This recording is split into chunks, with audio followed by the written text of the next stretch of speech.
Good morning. The following address was delivered by Father Richard John Neuhaus at the close of the 2008 convention of the National Right to Life Committee. In the 1960s, I was pastor of a very poor, very black, inner-city parish in Brooklyn, New York. I had read that week an article by Ashley Montague of Princeton University on what he called a life worth living. In it, he listed the qualifications of a life worth living: good health, a stable family, economic security, educational opportunity, the prospect of a satisfying career to realize the fullness of one's potential.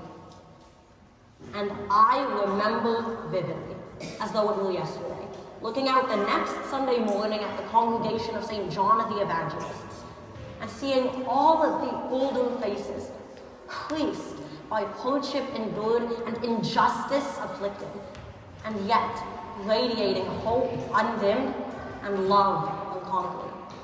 And I saw that day the faces of younger children deprived of most, if not all, of the qualifications on Professor Montague's list.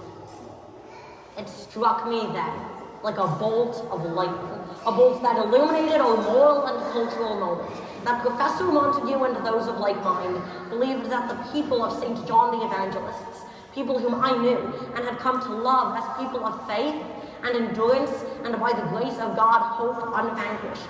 It struck me then that by the criteria of the privileged and enlightened, none of these, my people, had a life worth living.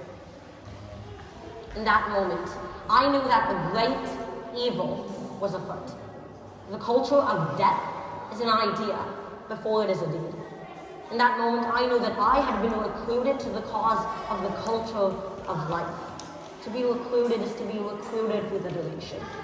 And there is no end in sight, except through the eyes of faith. Perhaps you too can specify such a moment when you were recruited.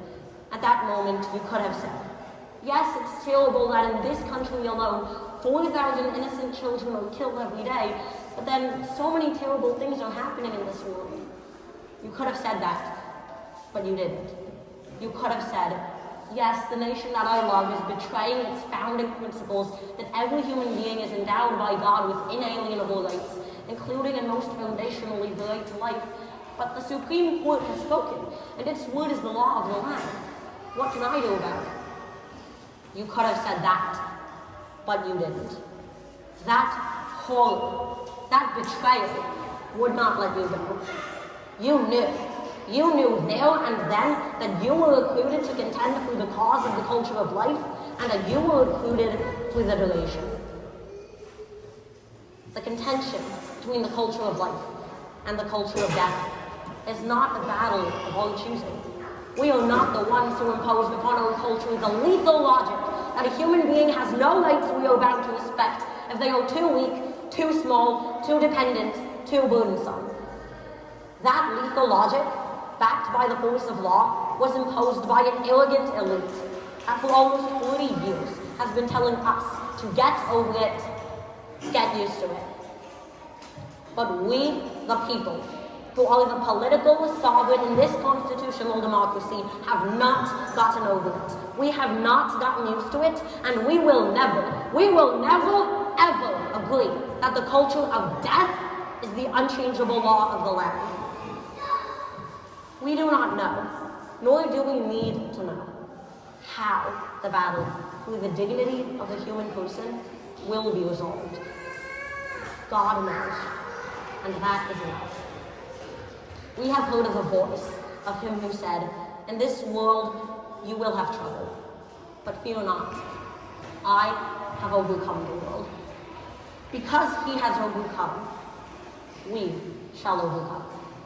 We know the justice of our cause, and we trust the faithfulness of his promise, and therefore we shall not weary, we shall not rest until every human being, no matter how weak or how small, no matter how dependent or how burdensome, is respected and cared for in life. And in this, the great human rights struggle of our time and of all times, we shall overcome. Thank you.